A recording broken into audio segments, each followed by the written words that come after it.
திருப்புக்கூடையிலேருந்து வாங்கின ஒரு புது ப்ராடக்ட். இதோட பேர் பார்த்தீங்கன்னா ஃப்ளெக்ஸ்புக் டச். இதோட பேர் இது எதுக்காக வாங்கியிருக்கோம்னு பார்த்தீங்கன்னா நம்மளோட ஐபேட் 13 இன்ச்சஸ்க்காக தான் வாங்கியிருக்கோம். உள்ள என்ன இருக்குன்னு பார்க்கலாம்.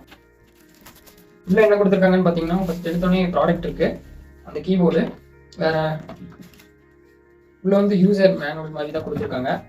வேற உள்ள எதுவுமே இல்லை. இதில் ஐபேட் பிளேஸ் பண்ணிக்க முடியும். இதில் என்னெல்லாம் கொடுத்துருக்காங்கன்னு பார்த்தீங்கன்னா இதில் பவர் பட்டன் ரைட் சைடில் கொடுத்துருக்காங்க. அதே மாதிரி டைப் சி சார்ஜிங் கொடுத்துருக்காங்க. கீபோர்டு கலர் பார்த்தீங்கன்னா எல்லா கலருமே கொடுத்துருக்காங்க. இதில் ப்ளூடூத் கனெக்டிவிட்டி கொடுத்துருக்காங்க. ட்ராக் பேட் கொடுத்துருக்காங்க. அதே மாதிரி இதில் எக்ஸ்பீரியன்ஸுமே கொஞ்சம் ஓரளவுக்கு நல்லா இருக்குது. ஒரு லேப்டாப் ஃபீல் மாதிரி தான் எனக்கும் இருக்குது. மேக் புக்கில் கொடுத்துருக்க மாதிரி தான் ட்ராக் பேடும் கொடுத்துருக்காங்க. யூஸ் பண்ணுறதுக்கு ஓரளவுக்கு ஸ்மூத்தாகவே இருக்குது. இது நீங்கள் 13 இன்ச்சஸில் இருக்க எல்லா ஐபேடுக்குமே இது யூஸ் பண்ணிக்க முடியும்.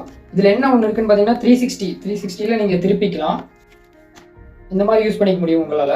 இந்த மாதிரி புது ப்ராடக்ட்டோட ரிவ்யூஸ் எல்லாம் பார்க்கறதுக்காக நம்ம சேனலை சப்ஸ்கிரைப் பண்ணிக்கோங்க.